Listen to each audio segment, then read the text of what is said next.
depois deixamos um tempo para as perguntas, né? Tá. Mas, geralmente, tem mais, assim, mais palestrantes mesmo quando a gente faz dessa forma, a organização. Então, não sei como é que você prefere também, se assim tá bom também para a gente. Não, pode ser assim, é porque vocês vão perceber no meu trabalho, assim, tem muitas siglas, muitas organizações, pode ser que alguma parte fique confuso e vocês queiram fazer uma pergunta, então eu não me importo se me interromperem. Bom, a gravação já começou, a gente pode começar essa tarde, né, esse evento. Então, boa tarde a todos e a todas.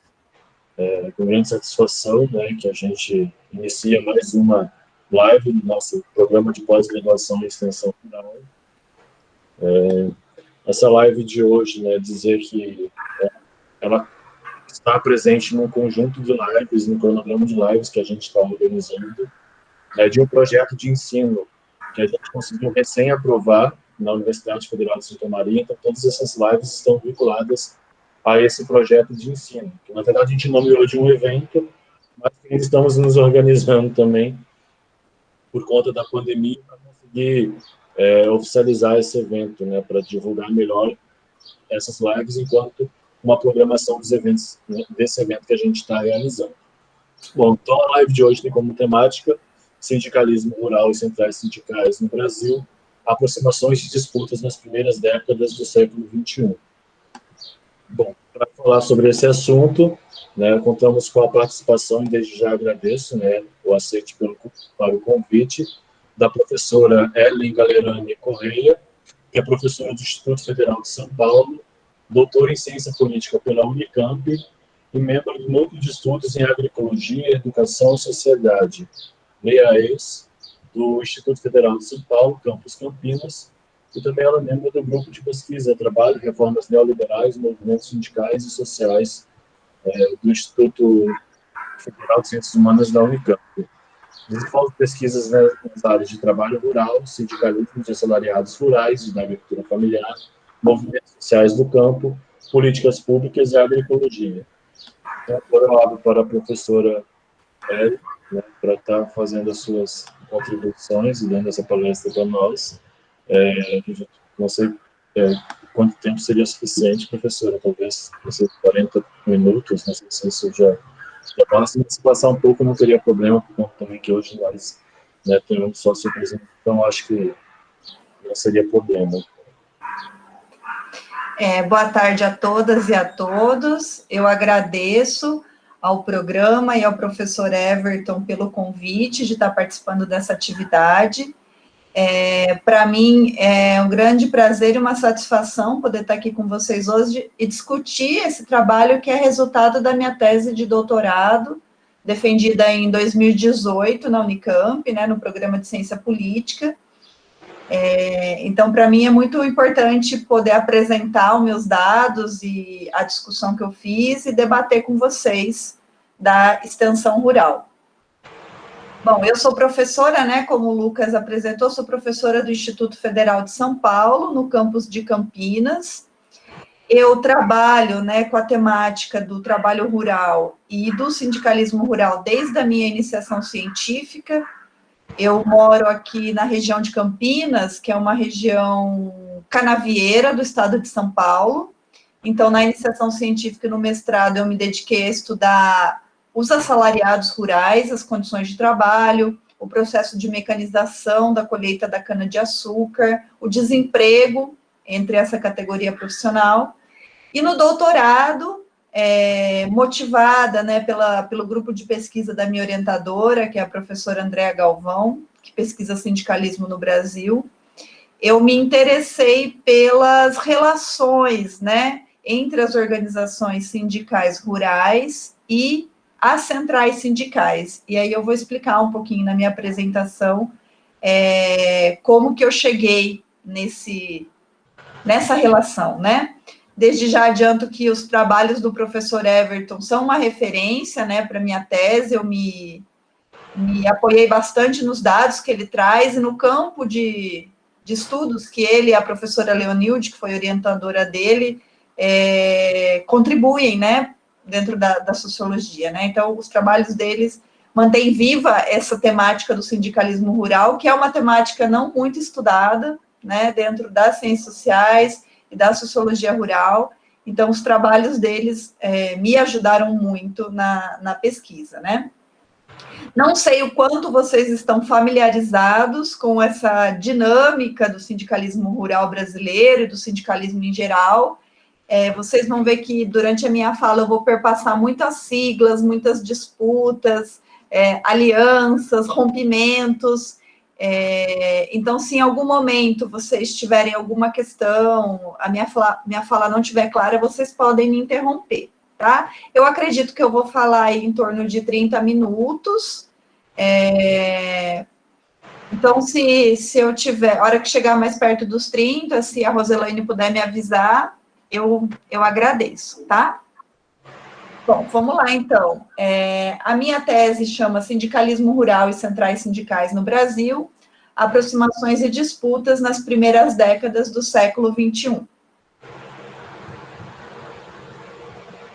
Bom, como é que eu cheguei, né, nesse vínculo de analisar as centrais sindicais e o sindicalismo de trabalhadores rurais? Eu estou usando esse termo, sindicalismo de trabalhadores rurais, para diferenciar do sindicalismo rural patronal, né? No Brasil, a estrutura sindical, ela prevê tanto a organização de trabalhadores como do segmento patronal. E, geralmente, os sindicatos rurais são sindicatos patronais, e os sindicatos de trabalhadores a gente chama de trabalhador rural, ou agricultor familiar, ou assalariado rural, como eu vou falar mais adiante, né? Então, quando eu comecei a estudar, comecei o meu doutorado em 2013, eu tinha o interesse de estudar a organização dos trabalhadores rurais dentro da CUT, né? Essa era a minha perspectiva, porque havia um conflito forte dentro da CUT, né, entre diferentes vertentes do sindicalismo rural, e eu estava interessada em conhecer essa dinâmica interna da central.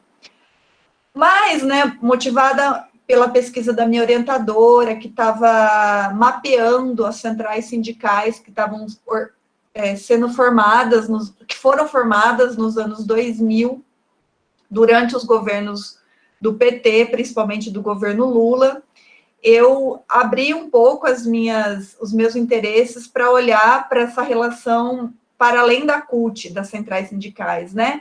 E eu constatei ali nas minhas pesquisas exploratórias algumas mudanças no cenário sindical, né? Que são essas que eu aponto aqui.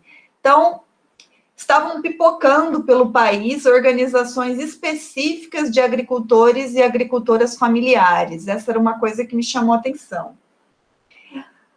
Em 2007, tinha sido criada uma central sindical, a CTB, né, a Central de Trabalhadoras e Trabalhadores do Brasil, que é uma central sindical dominada pelo PCdoB, do ponto de vista político-partidário, e essa central ela contava com uma forte presença de federações da CONTAG, né, então isso me chamou a atenção.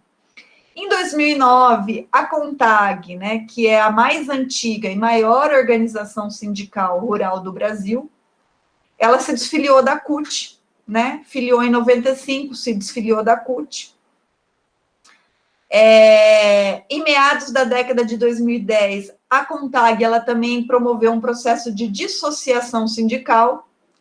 Então, é uma organização que, desde quando foi fundada, em 63, defendeu que assalariados rurais e agricultores familiares deveriam ser organizados numa mesma estrutura sindical, né? E aí, em meados da década de 2010, a CONTAG abre mão dessa bandeira histórica, né, e decide por representar apenas agricultores e agricultoras familiares. Então, essa foi uma outra mudança que eu constatei. E uma última mudança foi que outra organização do sindicalismo rural relevante, a FERAESP, também se desfiliou da CUT, né? A FERAESP, não sei se vocês conhecem, mas ela é a Federação de Assalariados Rurais do Estado de São Paulo. Foi a primeira organização específica de assalariados rurais criadas no pós-redemocratização, né? foi criada com o apoio da CUT, né, em conflito com a CONTAG, né, disputando a representação dos assalariados rurais com a CONTAG aqui no estado de São Paulo. Antes de continuar, eu esqueci de falar uma coisinha no começo, né, eu não sei se vocês conhecem como se organiza a representação política dos trabalhadores rurais no Brasil, né? Até os anos 80, os sindicatos rurais, eles dominavam, né? Eles eram as únicas organizações formais de representação política. E a estrutura da CONTAG, né? Confederação, federação e sindicatos, era a estrutura oficial, é a estrutura oficial, mas tem algumas questões aí que depois eu falo. Mas nos anos 80 começou a surgir organizações por fora da estrutura sindical brasileira, né? Os movimentos, o MST, o MAB, né? Organizações que não reivindicam essa forma sindicato, né? Que organizam agricultores, que organizam camponeses, só os assalariados que elas não organizam, mas por um outro formato organizativo, né? E, digamos assim, disputam base com as organizações sindicais rurais. Então, a gente tem essas duas vertentes, né? Aquelas entidades movimento, né? E as entidades sindicais, tá? Que quando você se organiza como um sindicato, você tem que seguir determinadas regras, né? Específicas, de acordo com a legislação brasileira. Então, aqui eu trato da dinâmica sindical apenas, tá? Bom, então eu observei que tinha ocorrido essas mudanças, principalmente essas duas perdas na CUT, né? A maior central sindical brasileira, que foi a perda da CONTAG e da FERAESP. E a FERAESP, enquanto a CONTAG, ela indicou, né? Ela começou a se aproximar da CTB, uma central que saiu da CUT, né, que se formou a partir da CUT, a FERAESP começou a se relacionar com a Conlutas, que foi uma central sindical que também foi um racha da CUT, né? A CTB tem hegemonia do PCdoB e a Conlutas tem hegemonia do PSTU, outro partido à esquerda, né, da esquerda socialista. Então, observando esses rachas e essas movimentações no sindicalismo rural, eu me atentei para analisar o que estava acontecendo aí, né, entre sindicatos de trabalhadores rurais e centrais. Bom, essa era a dinâmica específica dos rurais, né, e o que estavam dizendo os estudos sobre sindicalismo no Brasil, né? Então, eles estavam apontando uma dinâmica, assim, intensa de cisão, junção de correntes e formação de novas centrais. A gente teve, né, principalmente no período do governo Lula, uma ampliação muito grande do número de centrais sindicais. Então, assim, até 2003, a gente tinha 6 centrais sindicais no Brasil, né? A CUT é a força sindical, as mais famosas. A CUT é a maior central, seguida pela Força. Em 2015 e em 2016, esse número de centrais passou para 13, né? Então, a gente teve uma ampliação muito grande de siglas e a literatura apontava, né, um acirramento da competição por representatividade, né? Essas novas centrais criadas competindo com as antigas por filiações de organizações. E por que isso, né? Da onde veio essa dinâmica de criação de novas centrais, essa competição?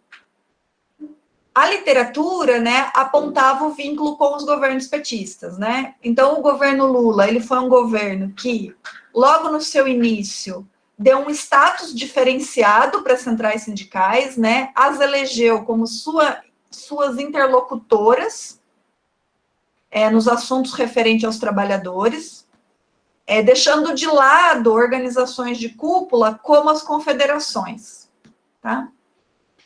E também o governo Lula, ele criou uma lei de reconhecimento legal das centrais sindicais. As centrais sindicais que atendessem a determinados critérios de representatividade, elas teriam direito ao imposto sindical, né, recurso financeiro, e teriam assento, né, nos espaços nacionais de diálogo com o governo, tá? Então, teve diversos estudos no do sindicalismo brasileiro que discutiram, né, se essa relação entre sindicatos e governo foi uma relação de cooptação, foi uma relação de apoio crítico, né? A minha orientadora, por exemplo, que desenvolveu diversos trabalhos sobre esse tema, né? Ela defende a tese de que essa proximidade do sindicalismo com os governos petistas provocou uma moderação na ação política dos sindicatos, principalmente da CUT, né? Que é uma central sindical que nasceu junto com o PT, praticamente, né? Então, isso estava acontecendo essas discussões estavam na literatura sobre sindicalismo em geral, né? Bom, juntando o que estava acontecendo no sindicalismo rural e no sindicalismo mais geral, eu formulei 3 questões, né, de pesquisa, que foram as questões que eu persegui na tese, né? Bom, desde quando quando as centrais foram recriadas no Brasil nos anos 80, elas passaram a interpelar o sindicalismo rural brasileiro, né? Aqui na tela seguinte, eu tenho, só para vocês terem uma ideia, né, de como é que foi a recriação das centrais, né? Nas décadas na primeira metade do século XX, o sindicalismo brasileiro, ele teve diversas iniciativas de criar centrais, né? O que é uma central sindical? É uma organização nacional que congrega diferentes categorias de trabalhadores, né? Faz essa articulação de diferentes categorias profissionais, né? Trabalhadores de diversos ramos, né? Faz essa unidade nacional e dá uma diretriz comum para as lutas dos trabalhadores, né?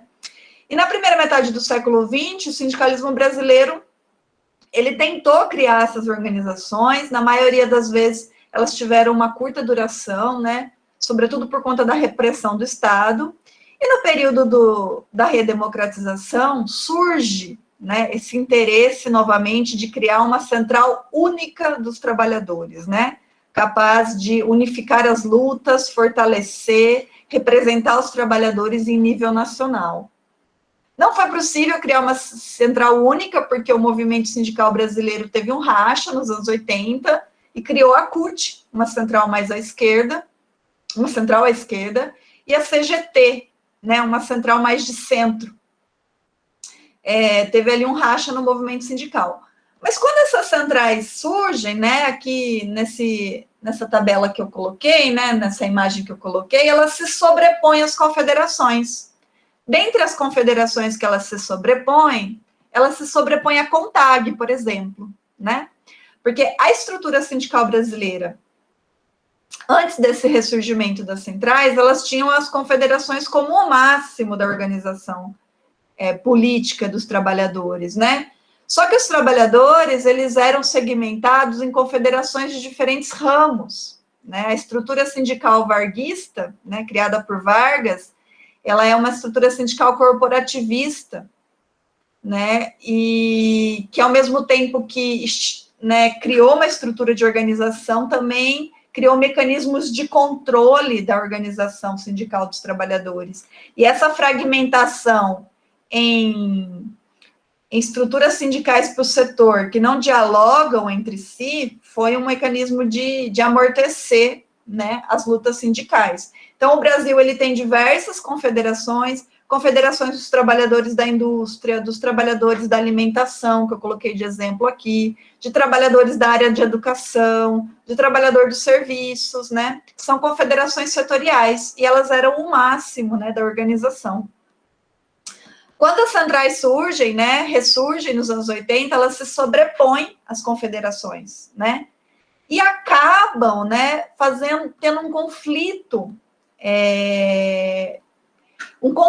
com as confederações, principalmente porque a CUT, né, ela surgiu criticando essa estrutura sindical que existia no Brasil, né? Ela criticava porque ela dizia que era uma estrutura sindical que favorecia a acomodação, é uma estrutura sindical que previa apenas uma entidade sindical por território, por categoria, né? Então, o Estado ele reconhece apenas uma estrutura sindical por categoria, né? Ou seja, não há liberdade sindical dos trabalhadores se organizarem como querem. Então, a CUT foi uma central que criticou muito a estrutura sindical brasileira, o imposto sindical, né, que é a contribuição sindical obrigatória, que caiu em 2017, vou falar sobre isso. Então, houve, né, quando as centrais sindicais surgiram, uma concorrência com as confederações pela representação política. E por que eu falo política? Porque no nível local, quem tem a prerrogativa de fazer negociação coletiva no Brasil são os sindicatos de base, tá? Então, são sindicatos que negociam com os patrões e fecham acordos coletivos. As federações, confederações e centrais não têm essa prerrogativa. A não ser quando não existe sindicato, né? Aí vai para uma federação ou uma confederação, mas se tem o sindicato, é ele que negocia. Então, os sindicatos no Brasil, eles têm uma autonomia perante a estrutura como um todo, né?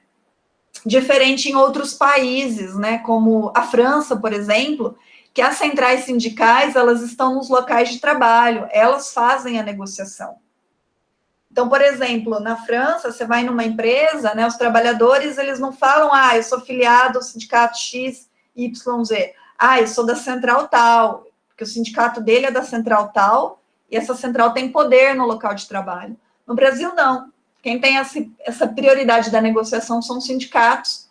Então, os níveis superiores, federações, confederações e centrais, ficam com uma representação política, né? Conferem uma identidade política, sentam com o governo, ou com o Estado, né? Com o governo do Estado, para discutir questões mais amplas, tá? Então, quando as centrais ressurgiram no Brasil, teve esse conflito com as confederações, e uma das confederações que entrou em conflito foi a CONTAG, né? Foi a CONTAG, que era a Confederação dos Trabalhadores Rurais. Bom, vou voltar um pouquinho, né, para falar um pouco da abordagem teórica que eu utilizei nesse trabalho, né? A minha principal referência foi a teoria dos campos, do Pierre Bourdieu. Eu não sei se vocês conhecem, né, esse conceito, né, dos campos sociais, mas o Bourdieu é um sociólogo francês, né, que desenvolveu uma teoria sociológica geral, e eu me apropriei dessa ideia de campo, né. Então, para o Bourdieu, o espaço social, ele está dividido em diferentes campos, que têm dinâmicas próprias de funcionamento. E um dos campos que o Bourdieu define é o campo político, né, que tem essa dinâmica de construção de representantes e de disputa de visões de mundo dentro do campo político. No campo político, o Bourdieu vai dizer, estão os partidos, estão as organizações sindicais, e cada campo, né? Então, o Bourdieu vai falar do campo das obras de arte, o campo científico, o campo econômico, né? Cada campo é um espaço de relação de forças, né? Um espaço estruturado de posições. E para a gente entender a posição daqueles que ocupam um determinado campo, a gente tem que olhar para a posição que ele ocupa dentro desse campo. Se é uma posição dominante, se é uma posição subordinada. Então, como eu estava olhando para a relação entre organizações sindicais, essa ideia de campo, ela me ajudou bastante. Porque o Bourdieu vai dizer, tem determinados comportamentos das organizações que a gente só entende se a gente entender a disputa do campo que ela pertence. A gente não vai entender, por exemplo, determinadas atitudes de partidos ou sindicatos olhando só para o seu programa político ou para a sua trajetória política ideológica, porque na competição com seus pares, né, eles fazem alianças, entram em disputas, constroem estratégias que têm a ver com a dinâmica da relação de forças daquele campo. Então, a gente precisa conhecer esse campo, essa relação de forças, para entender determinadas atitudes que os agentes tomam, né? Então, eu entendi o campo político como um campo mais amplo, os sindicatos, né, dentro desse campo político, então, subcampo sindical.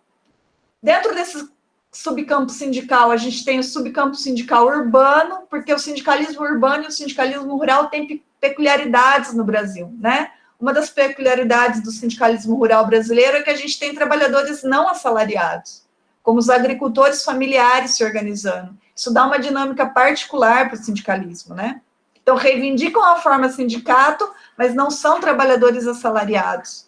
Mas alguns, ao mesmo tempo, são, né? Porque você tem agricultores familiares, principalmente no Nordeste, né? Que são agricultores familiares em determinado período do ano e assalariados rurais em outro, né? Por exemplo, esses que migram para o Sudeste para cortar cana. Então, a gente tem o subcampo sindical urbano e o subcampo sindical rural, que tem dinâmicas próprias. Então, foi nessa teoria que eu me baseei para olhar para as relações internas ao sindicalismo rural e deste com as centrais, tá? Então, a gente tem essa dinâmica de disputa, né, das centrais com as confederações oficiais, e quando surgem as centrais, né, surge uma pressão sobre a CONTAG para ela se posicionar diante dessas centrais, né, aderir ou não aderir, né, isso lá nos anos 80 e nos anos 90, né. Bom, o que aconteceu, né, diante das duas centrais sindicais que foram criadas? A CUT, ela começou a investir bastante na base sindical da CONTAG, conquistar a filiação de sindicatos contagianos e federações contagianas, e uma parte dessas organizações se filiou à CUT, mas não todas. E então, veja que a CONTAG entrou mais aqui na CUT, né, nessa imagem que eu coloquei. Ao mesmo tempo, a gente teve um episódio que foi o presidente da CONTAG ter se tornado vice-presidente da CGT, né, que era a central sindical mais de centro-direita naquele momento, de centro, vamos dizer assim, nos anos 80, mas esse episódio, ele foi isolado, assim, ele não teve um envolvimento maior da CONTAG, foi só o presidente que se tornou vice-presidente da CGT, foi uma aliança muito pontual. A dinâmica mesmo foi entre CONTAG e CUT. E como é que a CUT, né, ela entrou no sindicalismo rural? A CUT seguiu uma estratégia muito ambígua. Isso porque a CUT é uma central sindical que ela tem diversas correntes dentro dela, diversos segmentos, né? E dentro dos rurais da CUT, como chama a literatura, tem essa divisão. Então, a CUT, ela seguiu 3 caminhos.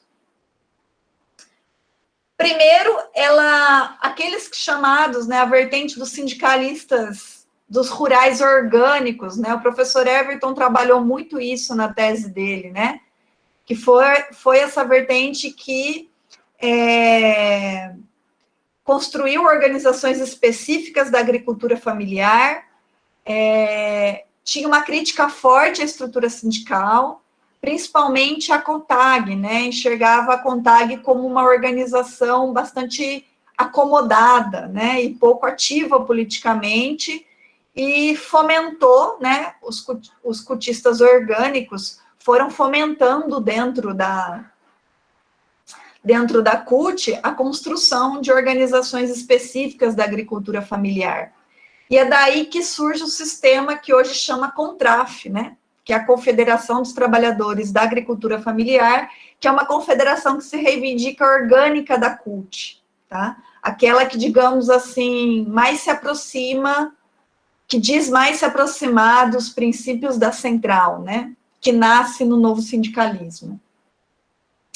Ao mesmo tempo, começou a se organizar dentro da CUT sindicalistas da CONTAG, principalmente da região norte e nordeste, né, que a CUT ganhou essas organizações, e esses sindicalistas foram para dentro da CUT, né, só que não quiseram abrir mão, né, dessa herança da CONTAG. A CONTAG é uma confederação que tem uma presença muito marcante na sua base, né, ela é uma referência que se faz presente, principalmente no Nordeste, e esses esses sindicalistas da CONTAG que se aproximaram da CUT foram sindicalistas que foram formados pela ala progressista da Igreja Católica, né? Filiados à Teologia da Libertação. Então, esses sindicalistas foram se aproximando da CUT, mas não abriram mão da estrutura da CONTAG. E uma outra vertente que foi se organizando foi a dos assalariados rurais dentro da CUT, predominantemente aqui em São Paulo, que deram origem à FERAESP, né? Só que olha que coisa esquizofrênica que se formou nos anos 90. Você tinha dentro da CUT os orgânicos do sistema da agricultura familiar, a CONTAG e a FERAESP. E a CONTAG, ela não reconhecia nem a agricultura familiar, nem os assalariados rurais da CUT, né? Então, assim, dentro de uma mesma central sindical, você tinha organizações conflitantes, né? E isso desembocou em diversas disputas, não vou entrar em detalhes aqui, depois a gente pode conversar, né? Mas você tinha essas três vertentes.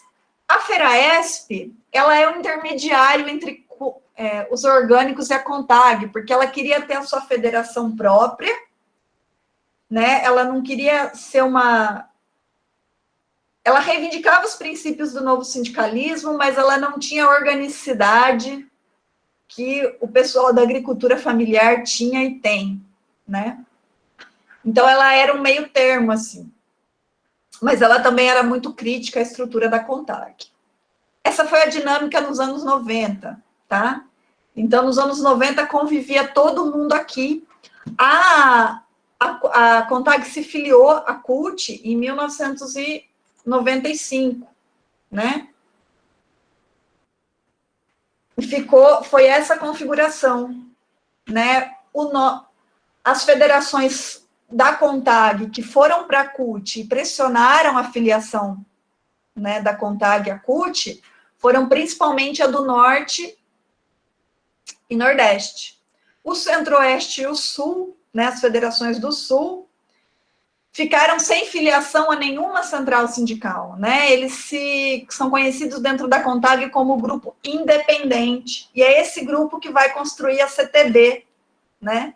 Esse grupo dos independentes são aquelas federações formadas na ala mais conservadora da Igreja Católica, né? São lideranças que foram formadas nas frentes agrárias, nos círculos operários, né? Que nos anos 60 e 70 eram a ala mais conservadora da Igreja.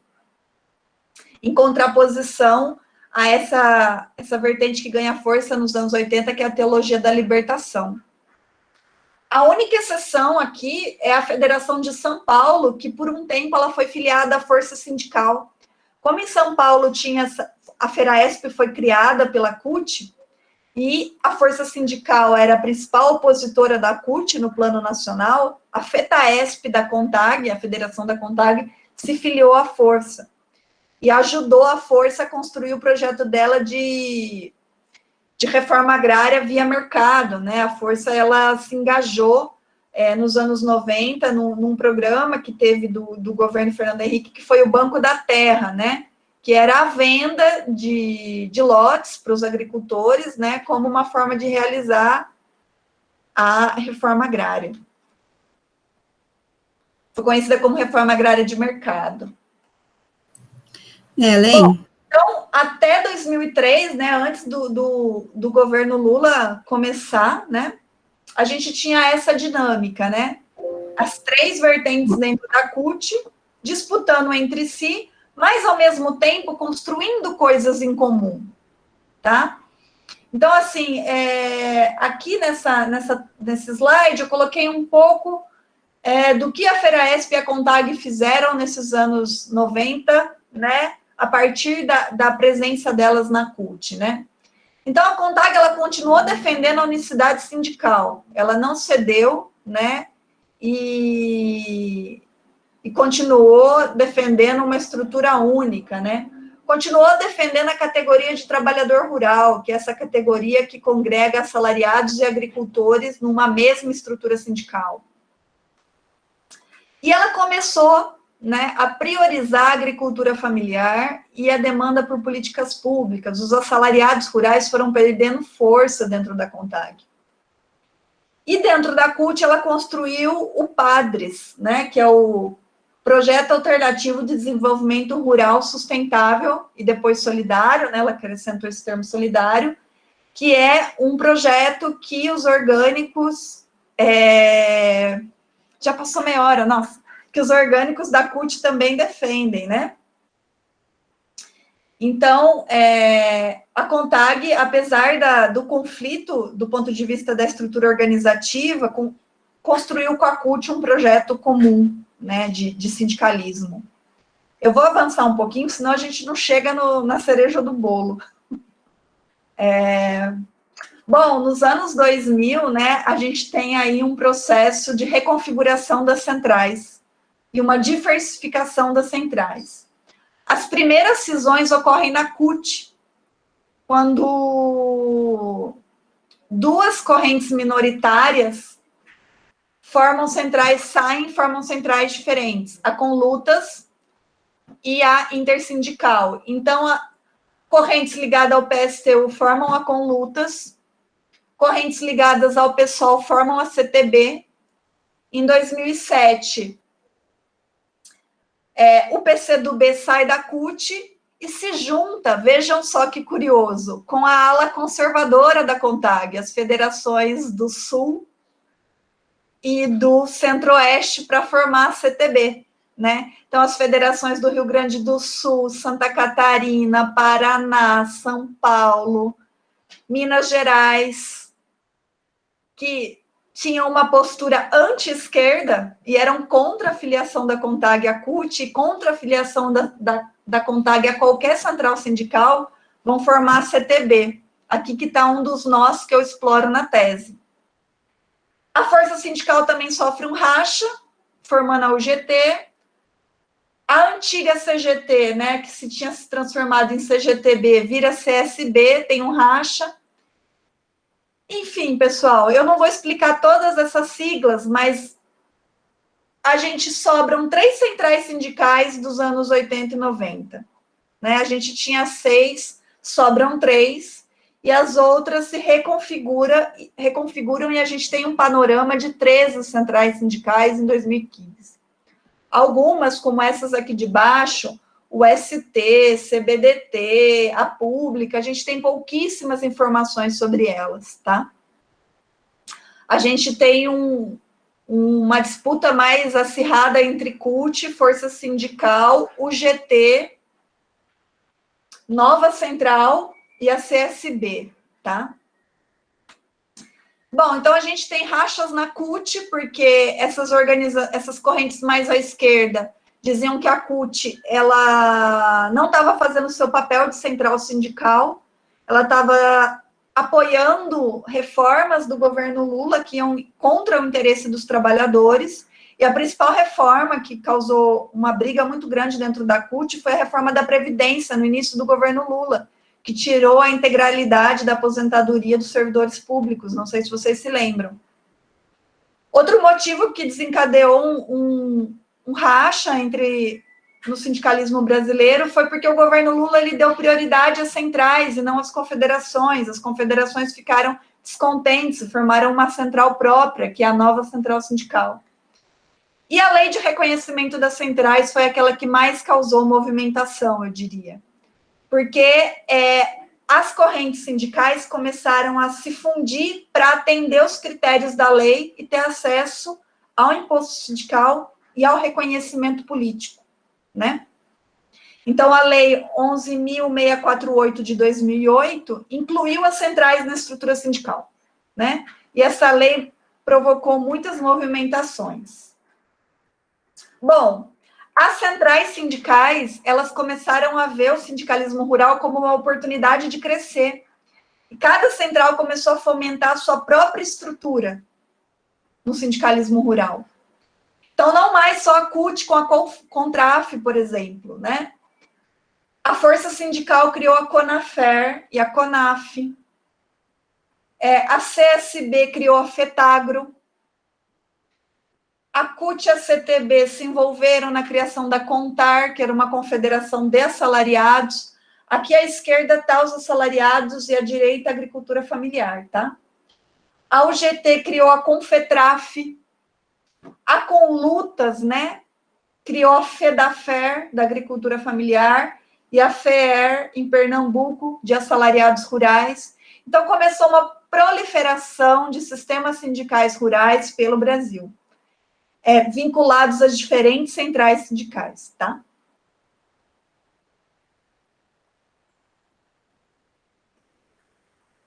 A CONTAG, se sentindo ameaçada por essas novas estruturas sindicais, ela resolveu agora, né, se dividir e ficar só com a representação da agricultura familiar. Depois eu explico melhor por quê. Então, de 63 até 2016, a CONTAG representava as duas categorias. A partir de 2016, ela se dividiu. Ela ficou com a agricultura familiar, e hoje a principal opositora dela é a CONTRAF, CUT, né? E ela ajudou a criar a CONTAR, que é essa organização aqui, que é uma confederação nacional de assalariados rurais. Então, as federações da CONTAG que não ficaram com a agricultura familiar, ficaram com os assalariados rurais e foram construir esse sistema da CONTAR, né? Que é dividido entre a CUT e a CTB, do ponto de vista de filiação à central. Bom, como é que ficou, né, dentro da CONTAG, né? Isso aqui era a CONTAG até 2006, né? Ela sai da CUT em 2005, eu não lembro qual foi, se foi 2005 ou 2006 a resolução exata que ela sai da CUT, mas quando ela estava na CUT, ela era assim, a CONTAG, né? Você tinha a ala cutista, dentro da ala cutista você tinha a articulação sindical, que é a principal corrente da CUT, e a CSC, que é o PCdoB, né, que também estava na CUT. E você tinha os independentes, que eram as federações do Sudeste e do Centro-Oeste. Essas federações, elas vão para a CTB, quando o PCdoB sai da CUT. E elas vão construir uma central que vão se alinhar, né, os independentes da CONTAG, a uma corrente sindical que reivindica, né, o socialismo, o comunismo, o classismo. Então, foi essa aliança aqui que eu me dediquei a estudar na tese. E qual foi a minha conclusão, né, ao estudar esse realinhamento político na CONTAG, né? Pelas entrevistas com os dirigentes, observa-se que essas federações que foram para a CTB, elas foram para a CTB não porque elas tinham uma afinidade político-ideológica com a central, né? Isso é muito claro no discurso delas. É porque elas também queriam ter uma central. Porque tendo uma central, elas teriam o mesmo respeito que os cutistas dentro da CONTAG, né? E teriam, assim, o mesmo status. Então, os dirigentes, né, das federações do Rio Grande do Sul, Santa Catarina, Paraná, eles dizem, a gente precisava ter uma central, ainda mais num governo em que as centrais adquiriram tamanho e status. A gente não podia mais ficar sem central. Não que a central seja importante para a nossa luta efetivamente, né? Porque essas federações, elas têm uma noção de que os trabalhadores rurais, eles são uma categoria diferenciada, o que permite a eles ter uma independência na disputa política. Mas, diante do prestígio que as centrais sindicais adquiriram, do status que elas adquiriram, eles consideraram melhor, dentro do campo sindical, se vincular a uma central. E outra necessidade deles era barrar o avanço da CUT, tanto dentro da CONTAG, como na base de federações e sindicatos, né? Então, tendo a CTB, a CUT respeitaria, na visão desses dirigentes, mais as suas bases do que se eles fossem uma espécie de terra sem dono, né? Então, eles precisaram construir esse vínculo político de central também. A FERAESP, gente, ela construiu uma trajetória mais, digamos assim, tortuosa. Ela sai da CUT em 2014, começa a negociar uma filiação com a Conlutas, né? Constrói uma plataforma de reivindicação bastante progressista, do ponto de vista da esquerda, porque a FERAESP começou a criticar o apoio acrítico da CUT ao governo Lula, né? Dizendo que ela se acomodou, que ela deixou de fazer a luta de classes, que ela deixou de dar unidade aos trabalhadores. E aí a FERAESP começa a se relacionar com a Conlutas, né, que é uma central que se reivindica socialista, mas quando as duas se aproximam, né, elas percebem uma certa incompatibilidade, né? A FERAESP não estava tão vinculada assim aos ideais da esquerda quanto pensava com lutas. E aí a FERAESP começa a se relacionar com a UGT, que é uma central sindical que sai da força sindical, né? Que é a central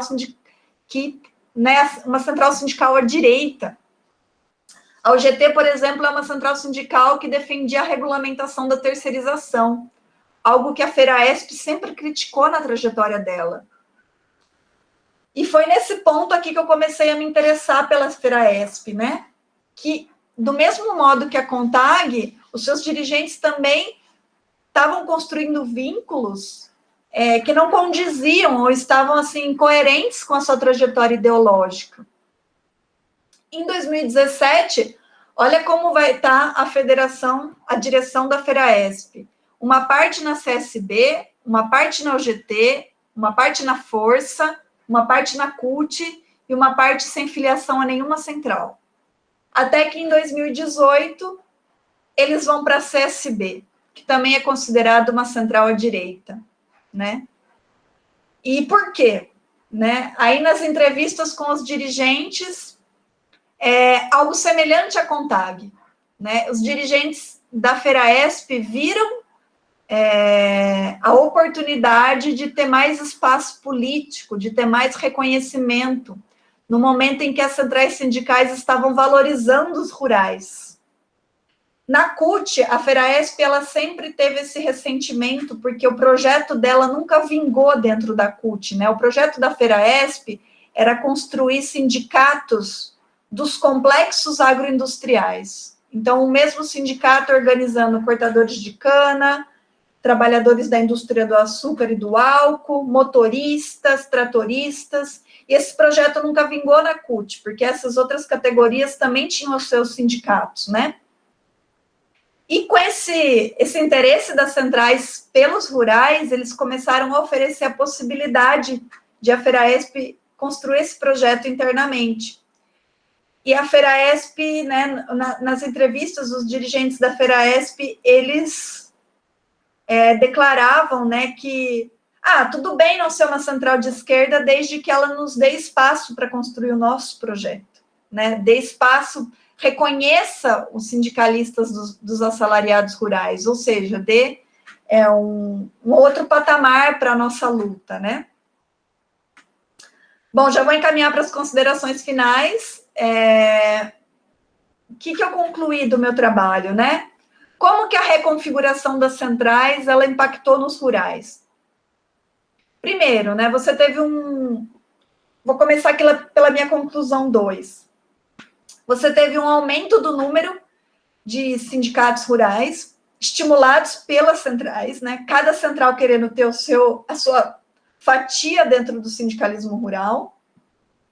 Um aumento do número de sindicatos rurais filiados às centrais. O processo de dissociação na CONTAG, né?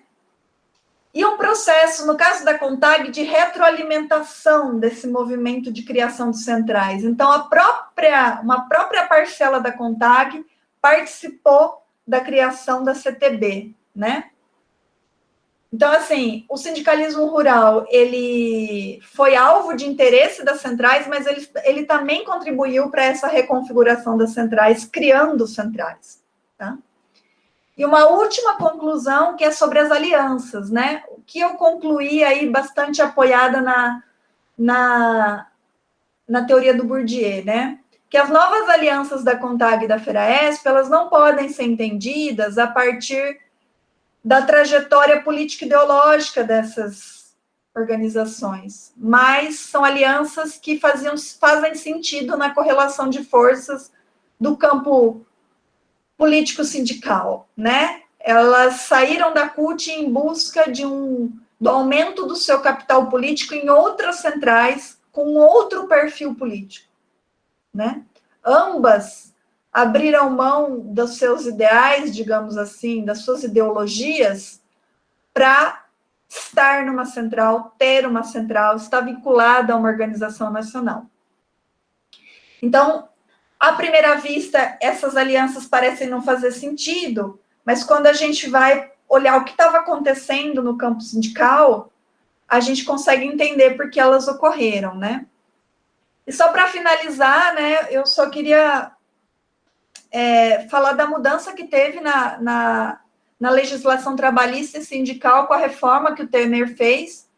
Do ponto de vista do sindicalismo, uma das coisas que mais mexeu com a estrutura sindical foi o fim do imposto sindical, que financiava todo esse sistema e que, digamos assim, que motivou a criação de muitas centrais sindicais, né, poder ter acesso a esse recurso, e que motivou também as centrais a abrirem espaço para os rurais se organizarem dentro delas, né? A possibilidade de ter financiamento para fazer a luta sindical.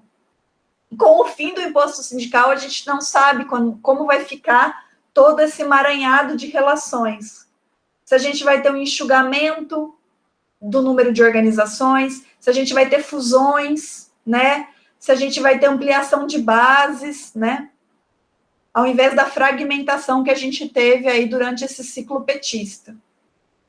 Então, essa é uma questão em aberto, né? Como é que vão ficar todas essas alianças que se formaram com base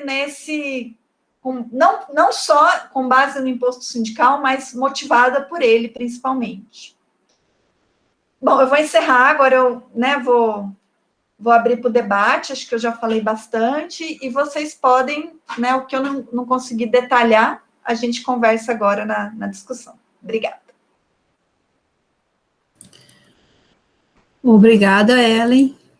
Realmente, para mim eu estava assim com bastante ilusão, né, de te escutar, e gostei bastante, achei bem didático, não sei se o pessoal achou. E foi muito interessante. Eu também tenho uma pergunta, mas como 2, 3 pessoas se inscreveram, vou deixar a oportunidade para perguntar. E o primeiro que se inscreveu ali foi o Jaime. Se você já quer falar, depois eu vi o Ronimar, e depois a professora Laura. Então, esses 3 primeiros podiam seguir, assim, mais ou menos a sequência. Fique à vontade. Ok, boa tarde, pessoal. Tudo bem? Agradecer aí a Ellen, né, pela excelente apresentação, né, foi bem clara e, né, para mim foi bem importante aí. É uma área que eu não tenho tanto conhecimento, né, e é importante a gente estar se situando, né, o que vem acontecendo nesse campo, né, do sindicalismo. Então, minha pergunta, assim, vai mais na direção que eu acredito que foge um pouco até do escopo, dos objetivos da sua pesquisa. Mas, assim, eu fiquei interessado em saber quais as relações ou inter-relações e influências entre o sindicalismo, né, assim, a parte aí que você estudou, né, enfim, né, nesse conjunto aí do seu estudo, com alguns outros movimentos sociais, mais especificamente o MST e a Via Campesina, assim, né, como que eles dialogam e nesses campos de força aí, como é que eles também se fortalecem, né, principalmente, assim, né, como você pontuou aí, né, desde 2018, acho que até um pouco antes mesmo, já na era Temer, começou a haver um desmonte muito grande, né, a respeito da questão do sindicalismo e também a respeito da questão da extensão rural, né, que a gente está vendo um desmonte cada vez mais agressivo, né, nos trabalhos enfim, né, das entidades, instituições e as políticas públicas voltadas para a extensão rural. Eu queria que você, né, se possível, desse aí a sua opinião e esclarecesse um pouquinho. Tá bom? Muito obrigado e parabéns. Viu?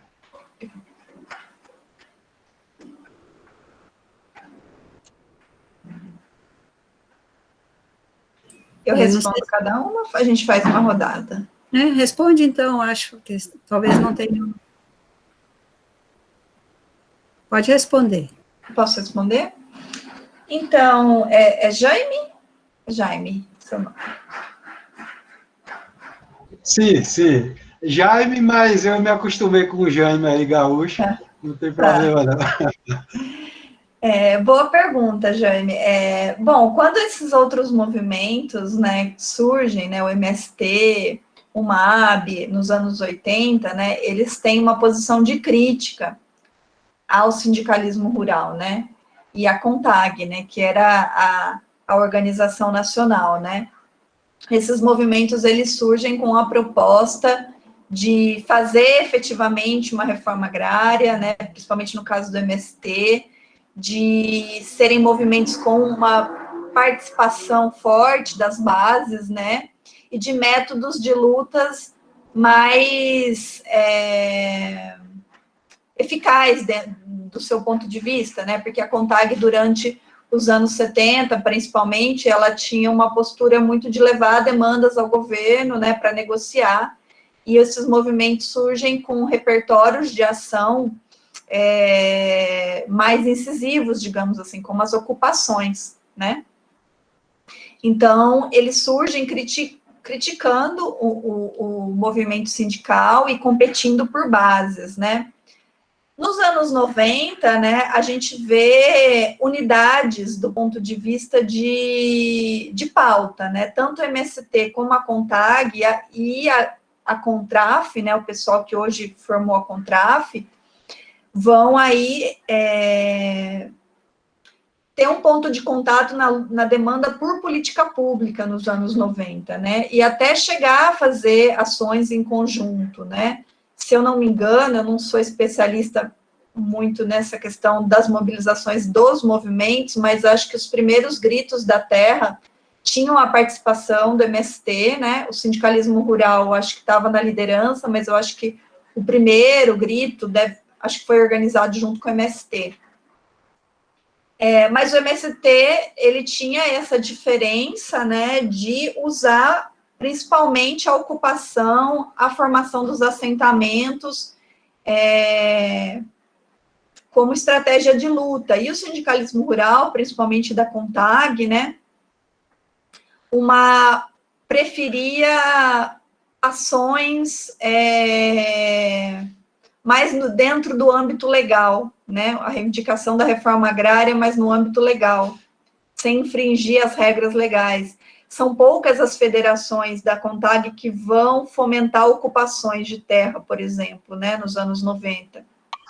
Nos anos 2000, né, a CONTAG apoiou os governos petistas, o MST, o sindicalismo rural orgânico da CUT também, e essas organizações, elas vão confluir na luta por políticas públicas, mas elas vão manter diferenças, assim, né? Por exemplo, né, o MST e os movimentos que se organizam na via campesina, eles defendem a categoria campesinato, né? Eles se dizem representantes dos camponeses. Já a CONTAG, também a CONTRAF, elas vão defender essa categoria agricultura familiar, né, que na visão do MST, né, essa noção de agricultura familiar, ela é genérica, ela não vincula, né, os agricultores à luta de classes, né, não remete ao referencial da luta de classes, da luta pela transformação social. Então, você tem diferenças de programa e de identidades. Mas, a partir do final da década de 2010, do início, vai ocorrer momentos de unidade entre esses movimentos. Por exemplo, em 2012, eles formam uma organização chamada Campo Unitário, uma articulação, né? onde tem o MST, tem o MAB, tem a CONTRAF da CUT, tem a CONTAG, para lutar principalmente por políticas públicas, construir plataformas reivindicativas de políticas públicas, né?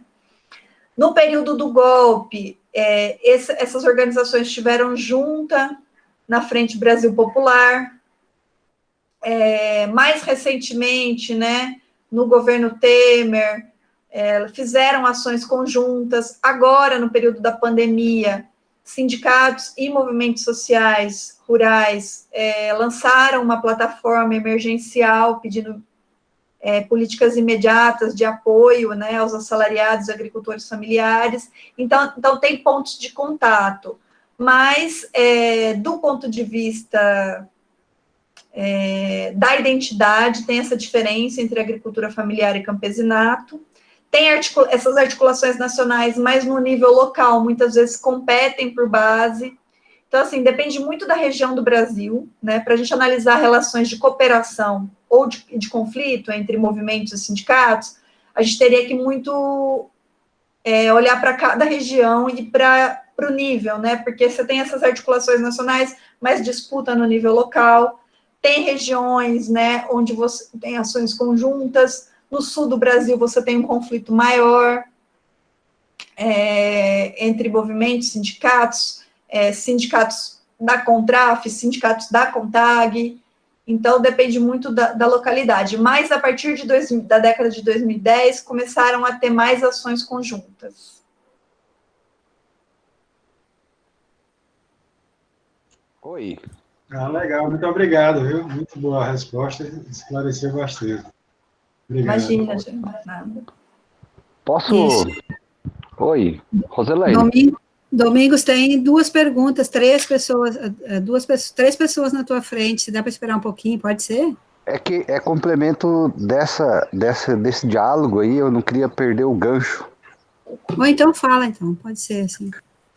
É que ali em 2006, 2007, né, com o esvaziamento dos próprios acampamentos do MST, principalmente aqui no Rio Grande do Sul, né, a pauta também reivindicatória do MST, ela também migra para quem está assentado, né, e não mais para os acampamentos, né. Então acho que esse diálogo também ele se fortalece nesse sentido, né, inclusive com características mais parecidas com a agricultura familiar, de fato, do que a luta combativa pelo acesso à terra. Esse debate eu participei de 2007, 2008, ali já se tinha essa mudança de perspectiva do próprio movimento, né? E também essa transferência da pauta de luta focada mais dentro dos assentamentos do que, de fato, para os acampamentos, né? Acho que é interessante também esse processo de leitura e essa proximidade, até pelo fato das próprias políticas petistas mesmo também favorecer, teve o foco também na estruturação dos próprios assentamentos, né? Queria só mais contribuir nessa linha.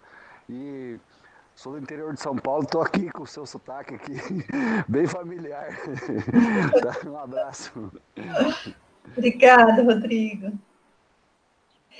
Rodrigo, bem lembrado, assim, a mesma crítica que se fez ao sindicalismo, às centrais, do ponto de vista da moderação das lutas, se fez a outros movimentos, principalmente o MST, né? Vários estudos analisando a atuação do MST apontam, né, que ele deu prioridade a uma ação institucional, no plano nacional, uma ação institucional de negociação com o governo das suas pautas, e principalmente de pautas relacionadas a políticas para a agricultura familiar, que é esse público já assentado, né? Então, crédito, assistência técnica, em detrimento de ações mais contundentes de pressão pela reforma agrária.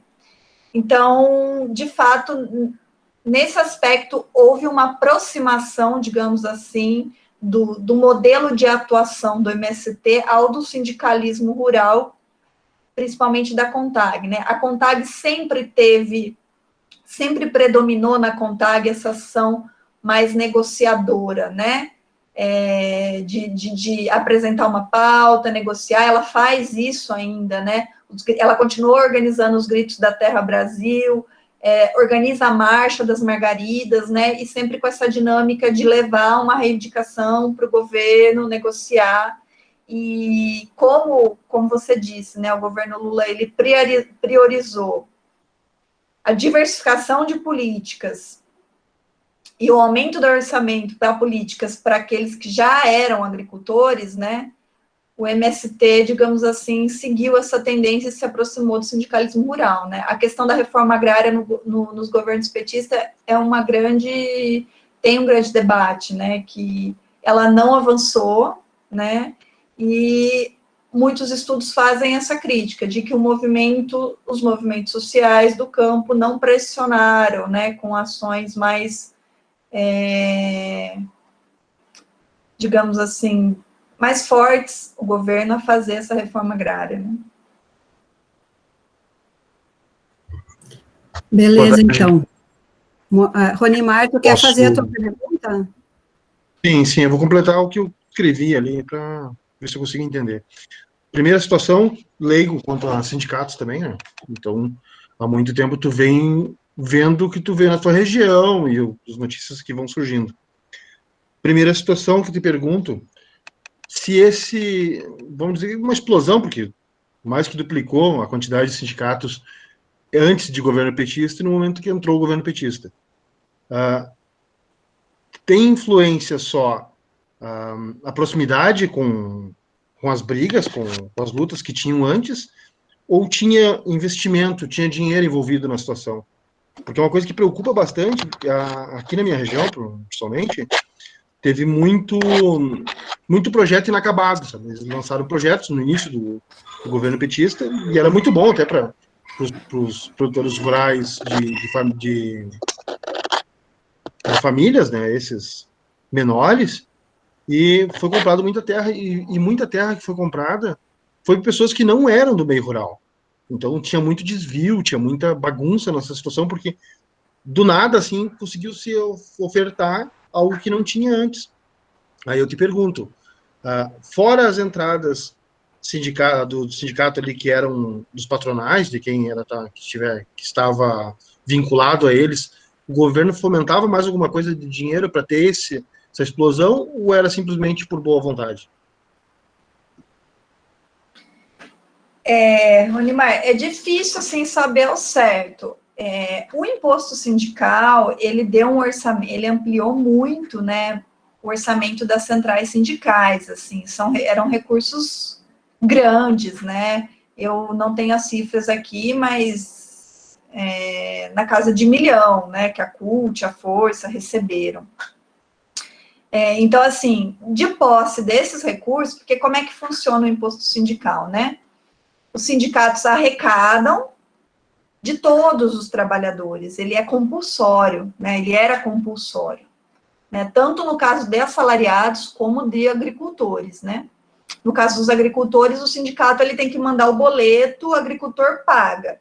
No caso do assalariado, o imposto sindical, né, era descontado no holerite, referente a 1 dia de trabalho no ano.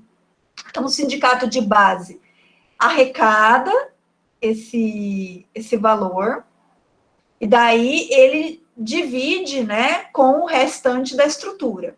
As centrais sindicais que eram reconhecidas, que conseguiam ser reconhecidas, recebiam uma fatia desse valor. De posse desses recursos, né, elas utilizavam para fazer ações na sua base, né, projetos, mobilizar trabalhadores, fomentar a luta, distribuir entre as categorias, né, que faziam parte dela, para elas se organizarem. Então, assim, eu acredito que os recursos do imposto sindical fomentaram o desenvolvimento de alguns projetos, né. Agora, outro tipo de financiamento à estrutura sindical não vinha do Estado, né. O que pode acontecer em determinadas regiões é os sindicatos atuarem como executores de políticas públicas, né? Aí eu acho que esse arranjo é possível. Tem, por exemplo, cooperativas, associações, e sindicatos que atuam, né, na prestação de serviços. Por exemplo, no caso do sindicalismo urbano, tem muitos sindicatos urbanos que oferecem cursos de qualificação profissional. E então, assim, pode ter, via orçamento de políticas públicas, algum recurso para os sindicatos executarem políticas, mas em termos de financiamento da estrutura sindical, era só o imposto sindical mesmo, compulsório, né? Agora, os sindicatos também contam com as contribuições voluntárias dos seus filiados, né? Então, né, por exemplo, eu sou filiada ao Sindicato dos Professores, pago a contribuição sindical, a mensalidade sindical por vontade própria, né? Mas não a compulsória que existia antes.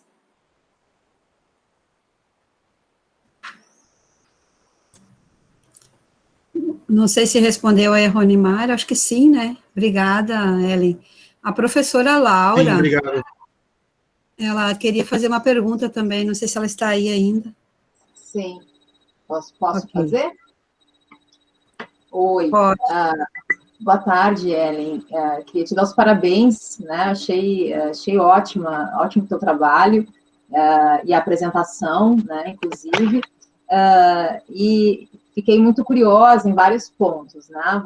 Vou destacar as questões. Na verdade, falei uma pergunta, mas acho que eu tenho 2 ou 3. Que seria, né, quando você mencionou o papel da Igreja Católica, né, que tradicionalmente tem uma atuação e teve, né, tanto a ala mais conservadora da Igreja, como, né, a parte mais vinculada à teologia da libertação, que teve um papel, né, na organização dos trabalhadores rurais. Eu gostaria de saber como é que está isso hoje. O que pode apurar disso hoje, né? Se essas estratégias, né, de filiações aos sindicatos e essas disputas, né, de competição por representatividade, ainda tem alguma influência do campo, né, da Igreja Católica, tanto dessa dimensão mais da Igreja, na parte mais conservadora, como a parte ainda, né, presente, que é mais ligada a uma perspectiva mais crítica, né, dentro da Igreja. A outra questão, que é como que você entende essa relação, né, entre o que é estratégico, tático e o que é ideológico nesse campo das correlações de força, das colaborações, né, das alianças, porque é difícil pensar nas fronteiras, né, entre o que define essa cooperação. Quando você diz, né, parte dessas alianças, elas foram, né, estratégicas e não ideológicas, né?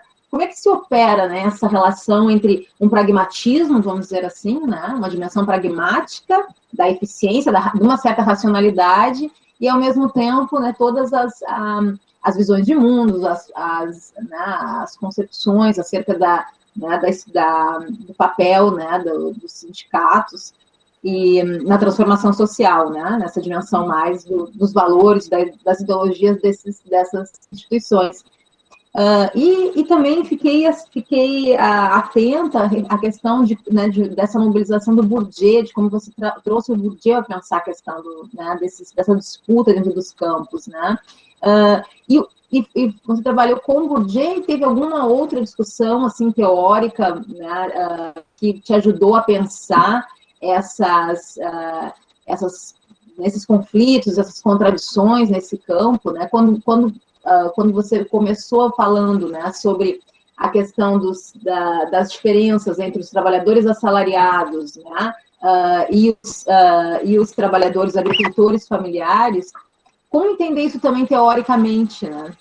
Então, onde você buscou essa discussão, né, em termos mais teóricos, né? Que eu acho que o Bourdieu foi uma parte, você certamente mobilizou outras discussões. Então, considerando também que nós temos aqui, né, acho que a grande maioria é estudantes, eu acho que se você puder também trazer um pouco dessa questão, né, do campo teórico da tua tese, também contribui com as reflexões.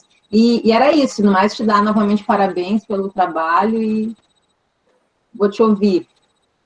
Obrigada, Laura. Nossa, questões muito muito importantes que você me fez, assim. Bom, sobre a igreja, né? Essa também é uma curiosidade minha, Laura, porque, de fato, a igreja, ela teve um papel, principalmente essa vertente da teologia da libertação nos anos 80, né? Fomentando as lutas populares, tanto no campo quanto na cidade, né? A gente também teve diversos movimentos urbanos que encontraram na igreja um espaço de organização, né? As próprias greves operárias do ABC, né, tiveram esse apoio, né, da igreja para acontecer. E no campo, você teve principalmente o fenômeno das comunidades eclesiais de base, e você tinha, né, nessas comunidades, a presença de dirigentes da CUT, do PT, então foi construindo-se uma articulação comum entre essa igreja progressista, né, as pastorais, o PT e a CUT, essa ala que muitos chamam de campo democrático popular. Depois a gente vai vendo, né, a partir dos anos 90 e 2000, um recuo, principalmente na bibliografia, de referências a esse papel da igreja, né? Eu não tenho pesquisa nessa área, mas arriscaria uma hipótese, que a igreja recuou muito na organização popular, né?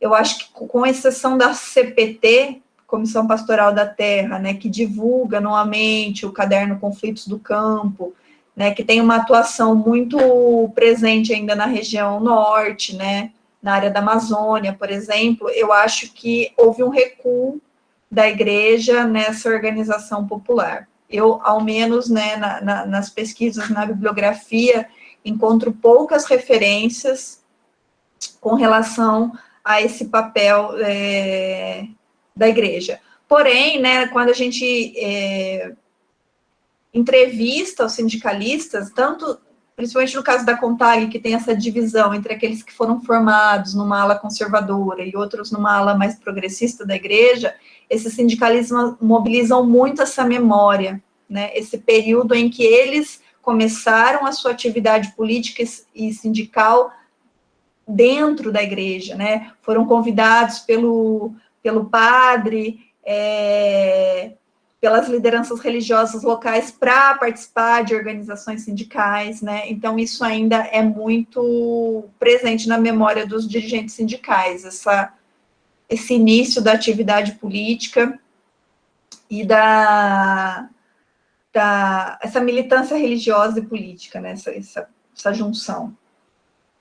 Bom, sobre a questão do Bourdieu, né, além do Bourdieu, eu trabalhei também com outro teórico do sindicalismo, que chama Richard Hyman, né, e ele tem um conceito que é o de identidades sindicais, né, o Hyman vai dizer que os sindicatos, eles respondem aos desafios da conjuntura,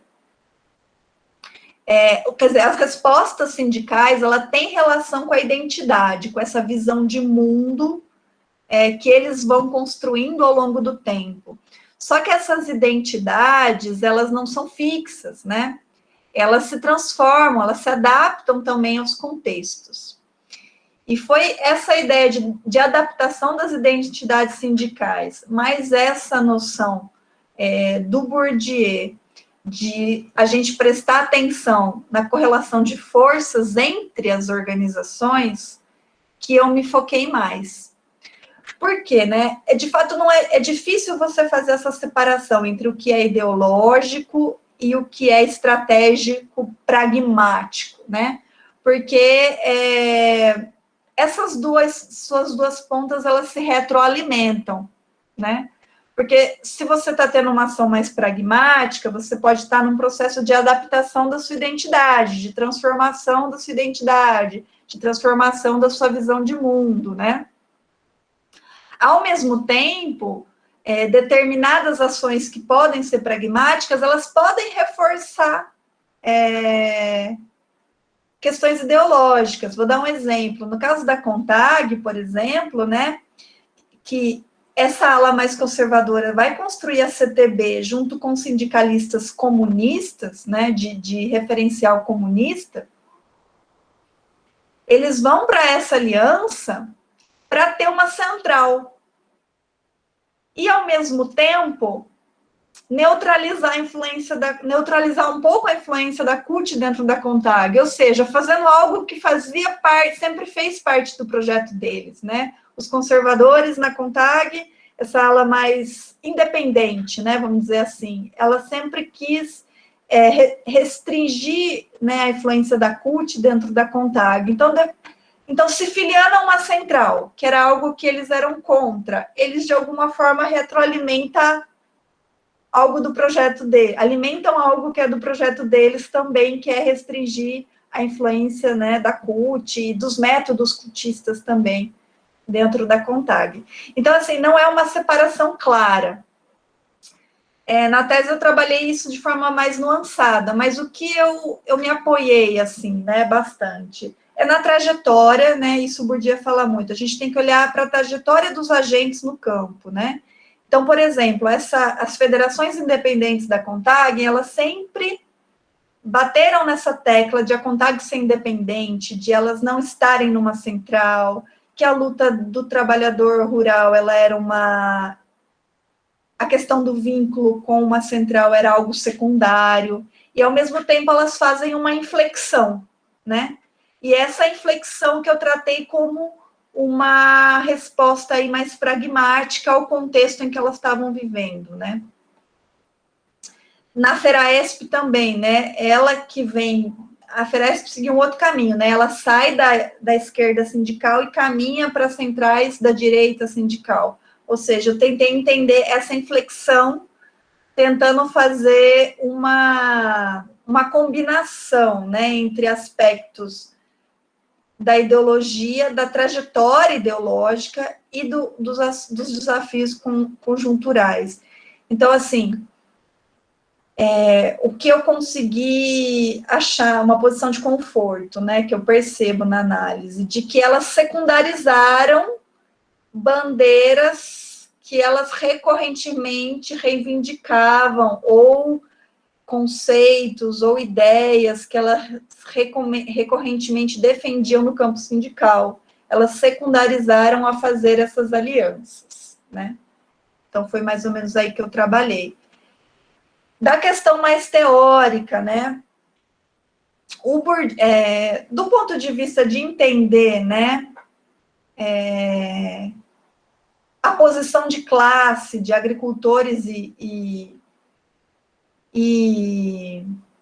assalariados rurais, Laura, eu busquei uma inspiração, né, na teoria marxista, né, a minha orientadora, por exemplo, ela tem uma orientação marxista, mas procurei me afastar de teorias, de vertentes do marxismo que tem uma visão mais mecanicista, né? E o Bourdieu me ajudou muito nisso também, e entender que a posição de classe, né, ele trabalha, ele recupera, né, ele mantém essa noção de classe, a posição de classe, ela é um dado para a gente entender o posicionamento político dos agentes, mas ela não é o único, né?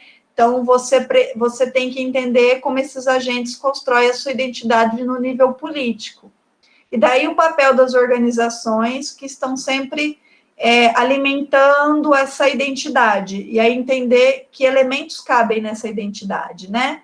Então, o agricultor, por exemplo, dentro da CONTAG, né, essas federações independentes, né, do Sul e do Sudeste, do Centro-Oeste, tem essa noção do agricultor familiar como uma figura que recupera tradições camponesas, mas ele é alguém integrado ao sistema capitalista, né? Já você tem outras federações dentro da CONTAG, outros dirigentes que vão defender essa questão do camponês, né? O camponês,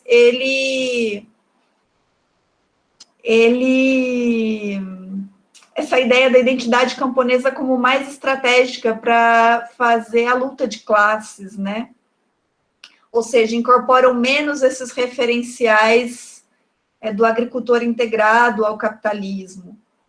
apesar de camponês, ele não é alguém que não está dentro do sistema capitalista, mas procura marcar referenciais mais associados à esquerda, né?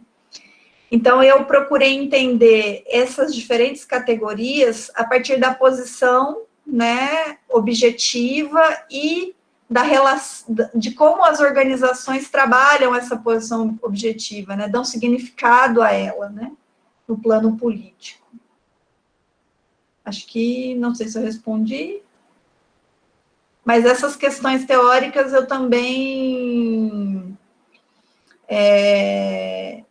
Eu tive um pouco de dificuldade para definir, né, na tese, porque você tem dentro da sociologia rural, né, você tem diferentes perspectivas, né, e eu gosto muito dos trabalhos da Maria Nazaré Vanderlei, da Nazaré, e, né, que fala muito isso, né, dizer agricultor familiar é algo genérico, né, você tem agricultores familiares que têm diferentes condições objetivas e diferentes modos de trabalhar politicamente essa condição objetiva, né? Então, eu me apoiei mais ou menos nessas referências. Que bom, Ellen, eu acho que a professora falou que respondeu sim, e muito obrigada. E o Matheus, ele tinha colocado uma pergunta, não sei se o Matheus está aí, se quer fazer a pergunta, ou eu leio. Acho que pode ler.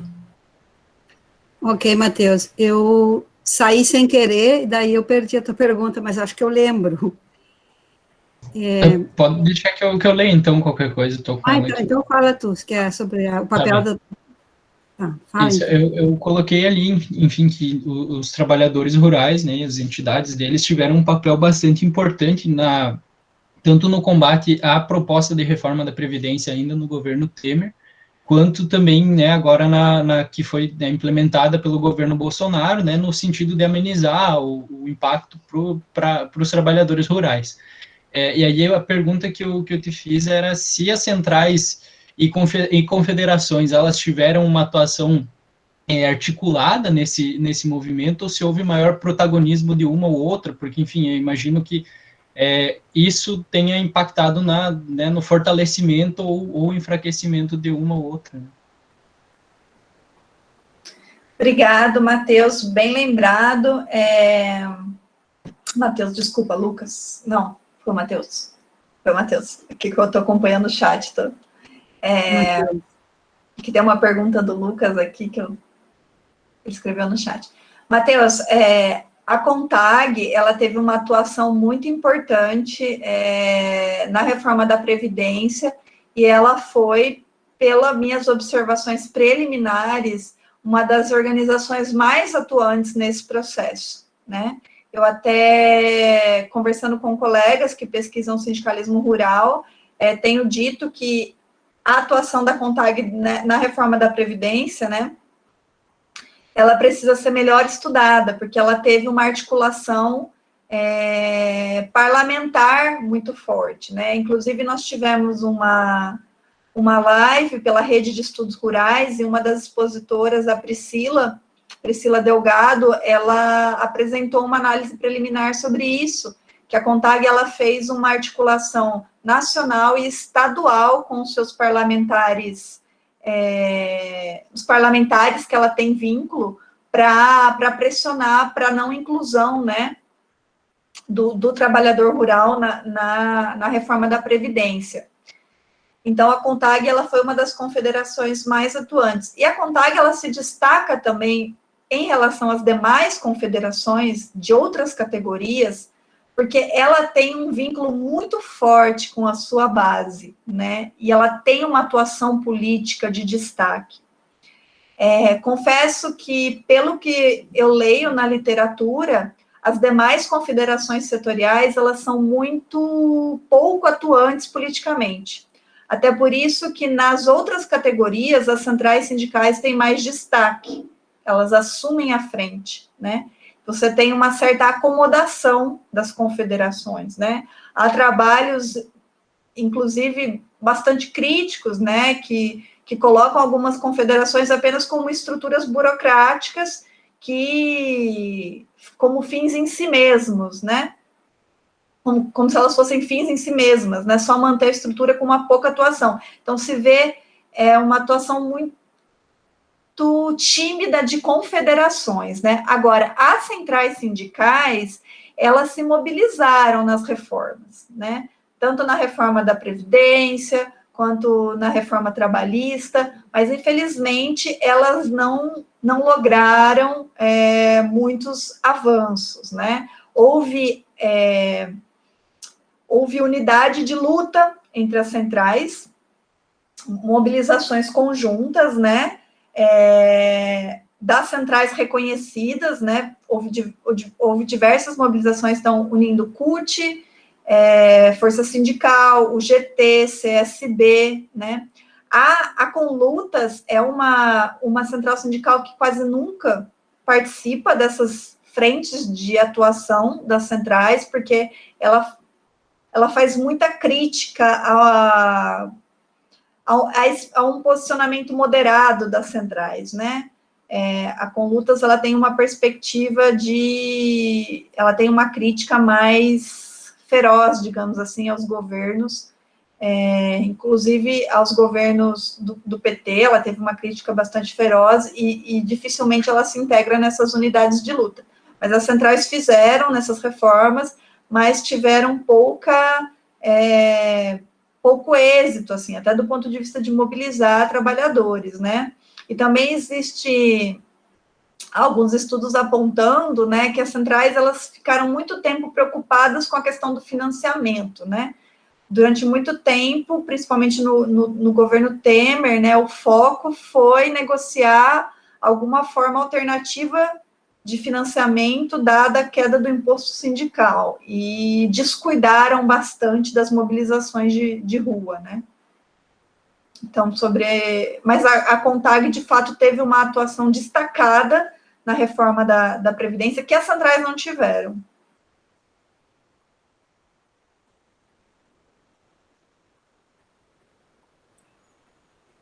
Eu acho que respondeu sim, Ellen, ao Matheus, e a nós, né, porque está muito bom, excelente. E eu não sei se mais alguém tem alguma pergunta ou quer fazer algum comentário.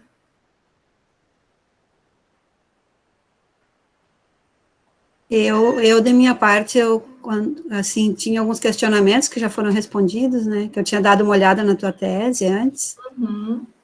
E o Jaime também fez uma pergunta que eu gostaria de ter feito e tal.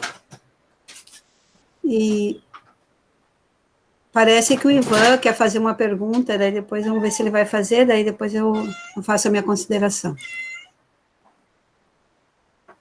Aqui ele colocou no chat, o Ivan, como conhecedora da estrutura sindical, pode emitir sua visão sobre o futuro do sindicalismo? Você relatou o sistema francês, onde a negociação é pelas federações, confederações centrais. Eu não sei se deu...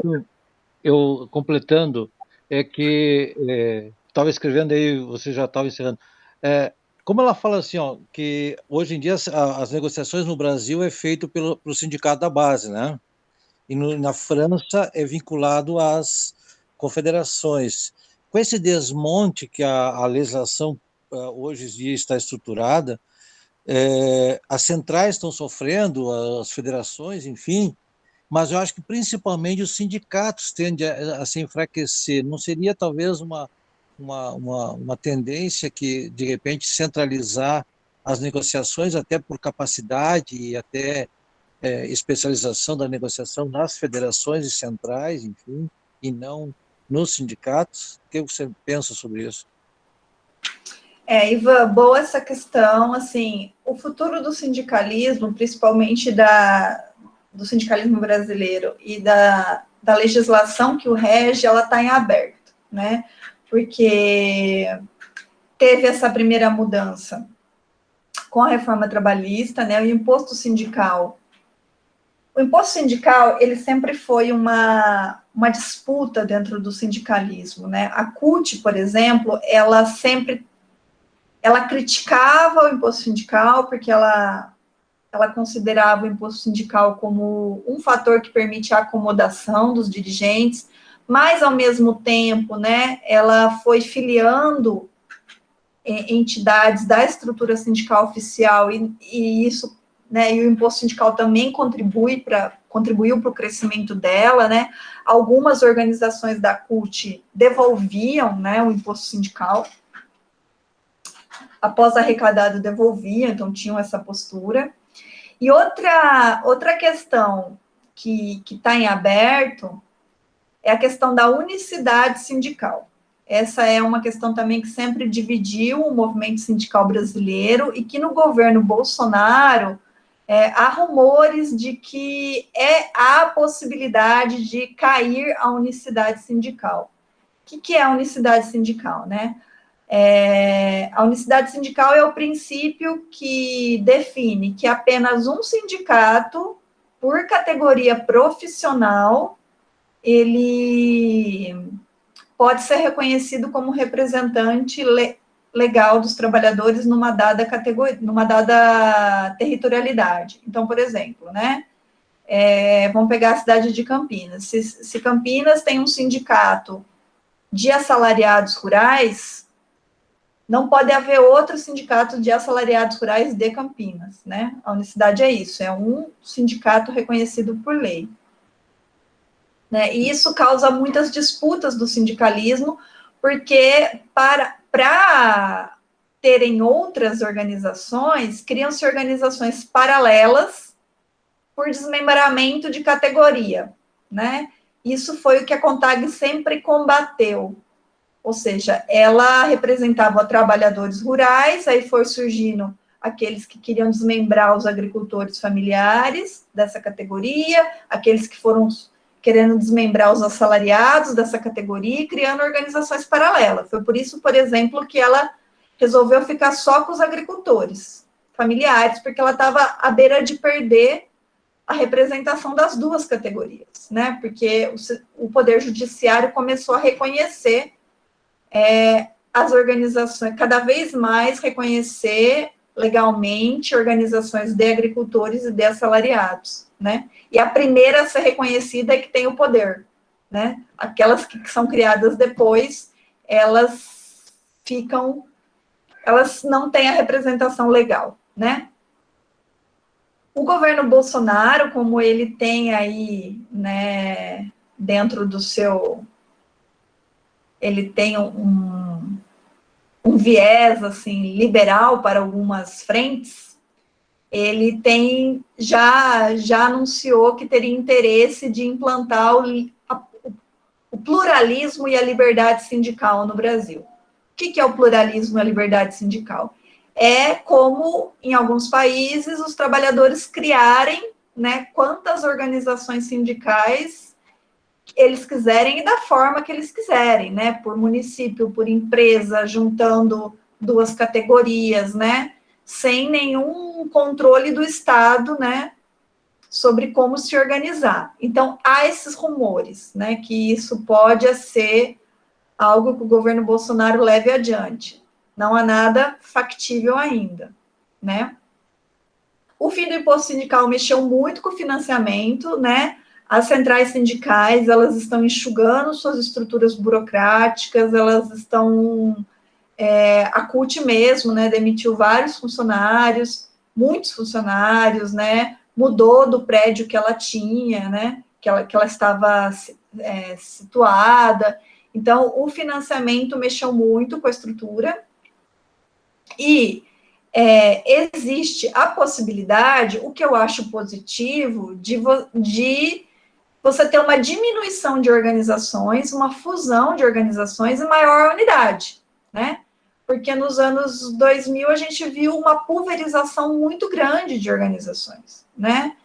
E então eu acho que se o sindicalismo brasileiro se mobilizar para movimentos de unidade, isso vai ser positivo. E também para a busca, né, de um maior contato com a sua base e da sua manutenção financeira por meio de contribuições voluntárias. Eu acho que isso é positivo. Claro que, né, o fim do imposto sindical aconteceu num momento onde o sindicalismo estava muito fragilizado, porque a gente estava num período de crise econômica, né, que a gente ainda está vivendo, desemprego, né, então, nesse contexto, conseguir o autofinanciamento é difícil, né, mas eu acho que o autofinanciamento é o caminho mais, digamos assim, sólido para o sindicalismo se manter ao longo do tempo. Só que o fim do imposto sindical, ele se deu numa conjuntura em que o sindicalismo estava em dificuldades, tanto do ponto de vista do mercado de trabalho, como política, né? O fim do ciclo petista também colocou dificuldades de legitimação política para os sindicatos. As centrais, elas saíram de uma situação em que elas eram as interlocutoras privilegiadas do governo na negociação para a completa marginalização no governo Bolsonaro, né? Então, no Temer já aconteceu isso, né? Mas você tinha ainda centrais ali que tinham algum diálogo, como a Força Sindical e a UGT, e no governo Bolsonaro as discussões passam à margem do movimento sindical, né? Essas organizações não estão sendo convidadas para discutir temas de interesses dos trabalhadores, né? Até hoje na sociedade brasileira, um movimento de criminalização dos movimentos. Então, a situação política, né, a legitimidade política das centrais está abalada, mas eu acredito que se houver mesmo da parte do governo a implantação da liberdade sindical e do pluralismo, pode ser uma oportunidade aí para você ter um enxugamento e um fortalecimento de unidades maiores, mais representativas.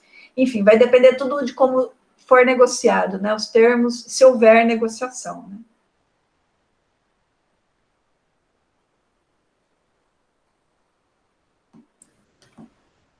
Eu acho que é isso, Ellen. A Laura pediu para mandar por o link da tua tese. Eu tenho a tese e até tinha mandado para a Laura por WhatsApp, mas eu não consegui colocar aqui no Meet, não entendi como fazer. Mas, assim, poderia disponibilizar por e-mail se o pessoal... Sim, pode disponibilizar, Rose. Ok. Eu acho que com essa pergunta do futuro, que eu queria também que você falasse um pouco, porque quando você colocou os teus slides estão muito bons, Ellen, muito obrigada. Muito fácil de ver tudo. Mas quando você colocou o mapa, assim, de vermelho e amarelo, né, do país dividido entre duas centrais, assim, mais ou menos, filiação dos sindicatos, e quando eu vi todos aqueles slides com aquelas fotos bem bonitas, né, coloridinhas, assim, de uma sindical aqui, aí eu percebi bastante o que você colocava, que é um cenário de disputa, né? Uhum. Disputa de poder, de disputa política. Então, eu queria que tu tivesse falado, porque no final da tua tese tu fala que que o estudo deve seguir, né? E para que o sindicalismo rural avance, né? Então, esse vínculo com as centrais, o que vai trazer, que é um estudo muito interessante, para prosseguir estudando e para ver como as coisas, nesse novo cenário também de leis trabalhistas e tal, né? E acho que tu falou agora nessa última resposta um pouco isso, porque às vezes a gente sente assim que o trabalhador rural ou o agricultor familiar, ele é puxado por todos os lados e todo mundo disputando representatividade, às vezes ele não é representado, né, como deveria. É um questionamento bastante grande. E esses dias eu escutei o Aristides, que ele é da CONTAG, né, e ele falava mesmo que o Estado, ele sempre quer tutelar o rural, né, o trabalhador rural, mas colocando o agricultor familiar como pequeno, e essa categoria avançou, né, no conceito, na definição, mas que há, né, nesse novo contexto, né, de governabilidade do presidente, de todo o seu aparato aí, voltar a dizer que são pequenos agricultores, como se o que produzisse não era importante. Então, eu acho que é um contexto de disputa, mas é um contexto de lutas, né, eu acho que a tua tese, e todo o trabalho, né, que às vezes na parte rural a gente esquece um pouco, mas tem muito a ver essa parte de extensão rural com essa representatividade política, né, também. E eu gostei que você citou, né, 2 mulheres, né, e eu acho que tem, nessa minha descoberta de reflexão sobre estudos rurais, a gente encontra bastante reflexão de mulheres, né, e bastante teorias e reflexões e escritos sobre estudos de mulheres. Eu acho que vale a pena valorizar, e vale a pena olhar, né, para isso, e mulheres que são ícones, como que tu citou, né, a Leonise, e a outra, que eu esqueci o nome agora, mas que eu amo demais, é a Nazaré Vanderlei.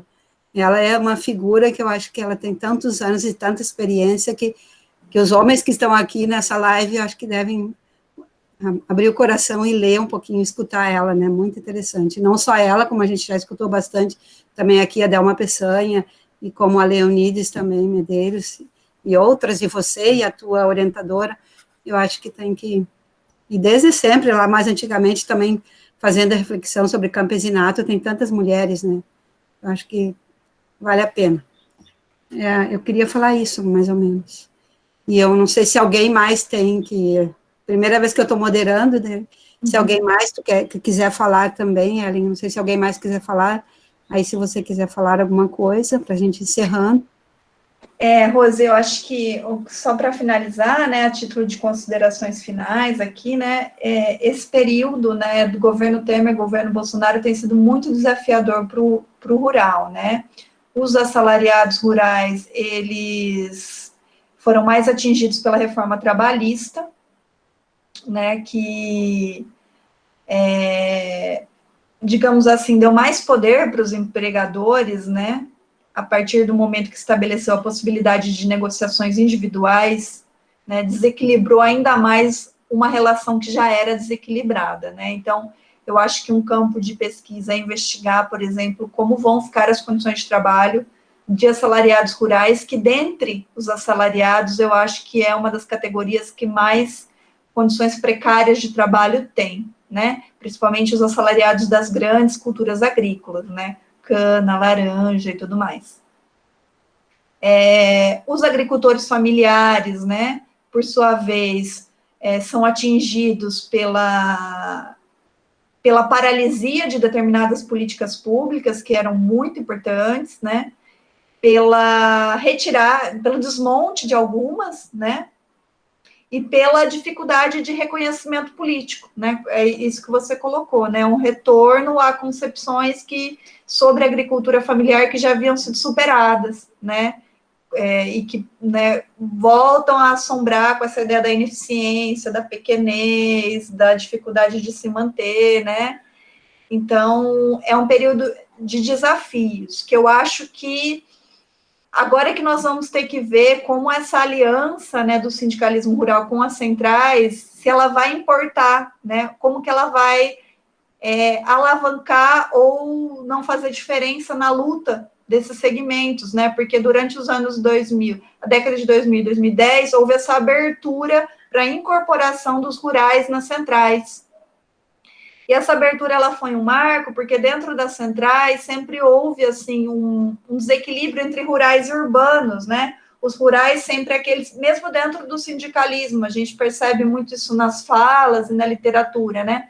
Os rurais sempre vistos como aqueles que têm que ser tutelados, ou aqueles que não são capazes de fazer o debate político, aqueles que não são capazes de fazer uma análise de conjuntura, ou aqueles que precisam até serem ajudados financeiramente para participar do congresso de uma central. Então, dentro das centrais, há essa disputa de poder entre rurais e urbanos.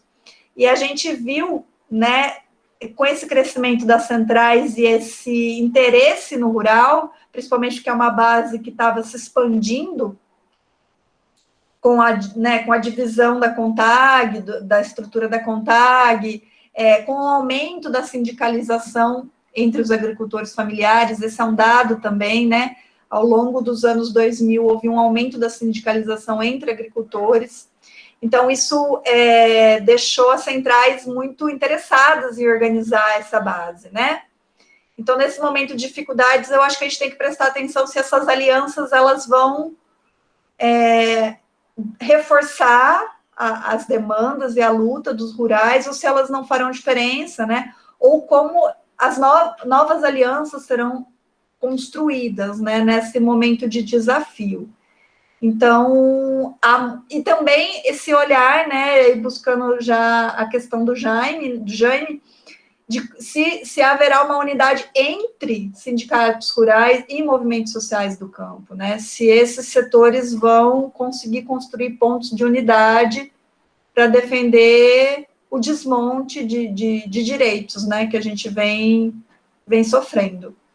Então, eu acho que, assim, temos muito que ficar atento, né, na luta dos trabalhadores rurais nessa conjuntura atual. E eu, mais uma vez, agradeço as questões, a paciência, e foi um prazer estar aqui com vocês nessa tarde. Para nós foi um prazer muito grande, Ellen. Muito obrigada, viu? A gente só vai ter que encerrar porque a gente tem a outra da FEICOP agora às 4h30, que acho que também é bem importante. Mas muito obrigada mesmo, viu? Eu não sei se a André ou o Lucas querem dizer alguma coisa, mas eu, de verdade, foi impressionante. Pode falar, Lucas. Sim, agradecer a participação da professora mais uma vez, né? A gente tem esse trabalho de formação nossa dos estudantes e também uma forma de trabalhar nessas lives a temática que cada um desenvolve nas suas pesquisas. Hoje, inclusive, a temática, né, dessa live está com a temática que a Rose vai desenvolver no seu mestrado e por isso ela está mediando também justamente para já estar se familiarizando com isso. Então, esse é o objetivo e acredito que a gente vem conseguindo atingir, né, para cada live o objetivo que a gente se destinou para cada uma delas, né.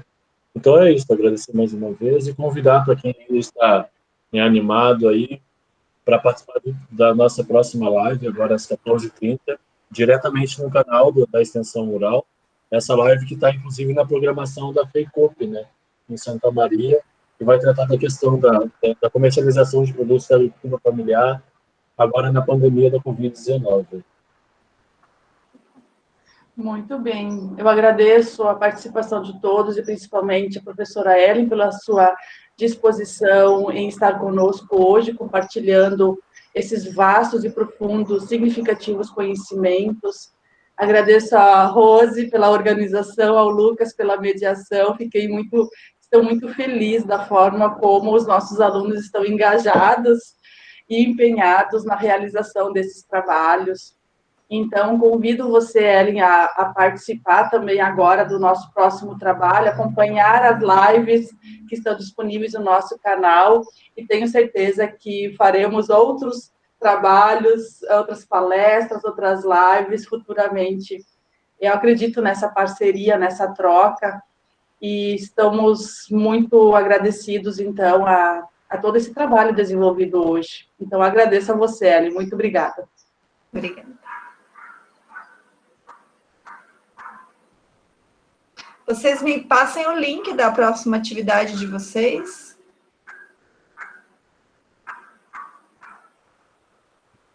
Da de agora? Está aqui no chat, eu acho, no YouTube. Ah, tá. Está aqui embaixo. Uhum. E daí tem o canal do YouTube. E essa também, acho que depois vai ser colocada lá também, essa de hoje, a tua. Só para terminar, agradecer esse tipo de atividade, Andréia, que vocês estão organizando. Certamente é muito interessante poder, enquanto estudante, né, de mestrado e doutorado, ter essa oportunidade de conhecer outras pesquisas, e isso nos ajuda, né, a pensar nos nossos trabalhos, né. Espero que vocês se sintam estimulados a pesquisar temas que toquem no sindicalismo rural, porque é uma área que carece de estudos, então espero que vocês aí tenham se sentido interessados. Rose, eu também queria te agradecer pela organização, pelos e-mails, pelo contato, que você me mandou tudo direitinho, me deixou a par de tudo, vocês estão muito organizados, parabéns. Obrigada, querida, obrigada. Então, vou finalizar, então, a nossa gravação,